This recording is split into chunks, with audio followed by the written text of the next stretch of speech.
வச்சு அது ஊரை கோயிலை கட்டணும், இந்த பெருமாளை சுற்றி எப்போ ஜனங்க இருந்துகிட்டே இருக்கணும் அப்படிங்கிறதுக்காக 7 அவங்களை கொண்ட பெரிய கோயிலாக கட்ட ஆரம்பிக்கிறார். அவருடைய கஜானா காலியாகிறது.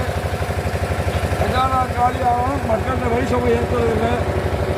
கடைசியில் என்ன பண்ணுவார் அப்படின்னா, எல்லா வேலையும் முடிச்சுட்டார், பதிவு செய்வதை கொண்டு கட்ட முடியல. இப்போ ராஜாவை என்ன பகல் போல் ராஜாவாக இருக்கிறது, ராத்திரினா திருடனாக வந்து யார் யாரெல்லாம் அந்த பக்கம் போகிறாரோ அவர்கிட்ட வழிப்பறி பண்ணி அந்த கோயில் மேல்சவத்தை கட்டுறார்.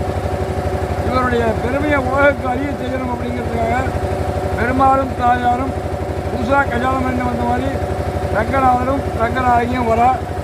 வந்த உடனே அவர் பார்க்குறார், இது புதுசாக கிளம்பிட்டு வர அப்படின்னு சொல்லிட்டு அவளை குறுக்க வழிமறித்து அவள் இருக்க நகைகள்லாம் கிளம்பாண்டுறார்.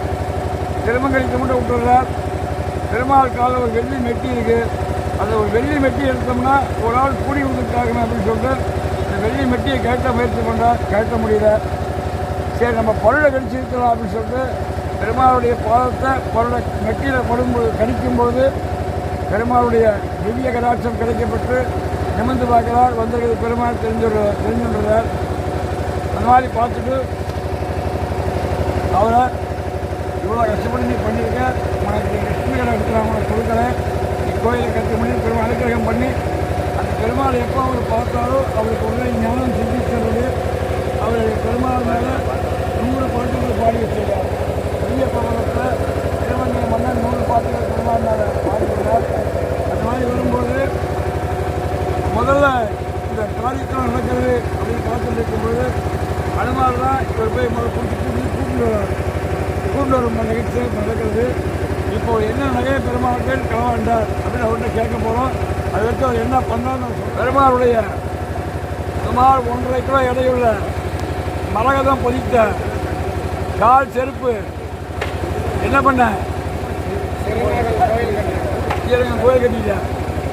சரி, பெருமாளுடைய இடுப்பு ஒட்டியாலும் 3.25 கிலோ, அதில் 371 வைரக்கல் பதிச்சது, 4 கோமேதகம் பதிச்ச இடுப்பு ஒட்டியானம் சுமார் மதிப்பு 1.25 கோடியே 13,07,000. அது என்ன பண்ண மதிச்சவர் கட்டிவிட்டேன்.